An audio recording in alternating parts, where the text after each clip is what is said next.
আপনারা মামলা করছেন? হ্যাঁ, মামলা করছি। আমরা তো এলাকার লোক সবাই চিনি না, যে লোকটার আমরা নাম শুনছি, নাম জানছি। একটা হয়েছে রূপন বণিক, বাপ মারা গেছে। আর একটা হয়েছে শিবম বণিক, তে আছে। তে আমার খুব অসাধারণ গালাগালি করছে। তে হ্যাঁ, কি কারণে গালাগালি করছে? আমরা যদি কোনো কিছু করতাম আমরা থানাতে হ্যান্ড ওভার করতো, তো তারা তো হ্যান্ড ওভার করছে নাই থানার ভিতরে।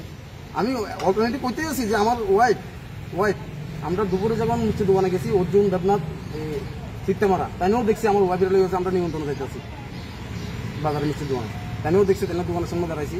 এখন আপনারা কি চান? আমি একটা জিনিস আবেদন করতেছি মুখ্যমন্ত্রীর কাছে, আমি সুস্থ বিচার চাই, আর কিছু লাগবে না। আর যে ফেসবুকে এটা যে রটাইছি, আমি হের পর শাস্তি চাই, এটা এতটুকু আমার দাবি, আর কিছু লাগবে না। মানে ওইটা কি আপনারা যখন অত্যাচার করা হয়েছে, এটা কি ভিডিও করা হয়েছে? হ্যাঁ, ভিডিও করা হয়েছে। এটা কি ভিডিওটা আপনারা কোথায় দেখছেন? এটা ওখানে আমি সবার মোবাইলে দেখতেছি। সবাই আমার বলাবেন ডাক্তার রেখে আমার দিয়ে দেয়, যারা আমার ক্লোজ লোক তারা মোবাইলে বলে দিয়ে কিছু হয়েছে আমার সবাই মোবাইলে অথচ আপনারা হাজবেন্ড ওয়াইফ, আমার অথচ হাজবেন্ড ওয়াইফ। আমি বুঝতেছি না বাবা, আমার তো কোনো আমার যদি আমার মামা যদি না করতো আমি কোনো সুইসাইড করে নিতাম। আমার অবন সহ্য না জিনিসটি, আমার অবনে সহ্য না। আমি যদি আজকে একটা অন্য একটা মহিলা ঘুরতাম তাহলে ঠিক আছে, আমি ওয়াইফ নিয়ে ঘুরে যদি আমি নিজে সুইসাইড করে মরতে হয়, আমার এমন একটা ভাষা দেওয়া হইতেছে যে আমি কি অপরাধ, আমার শুধু সামনে কবছে আমার অপরাধ কি তাই এটাই। আমি কি বলবো ঘুরতে একটা রোডঘাটে? আমার একটা ছেলে আছে,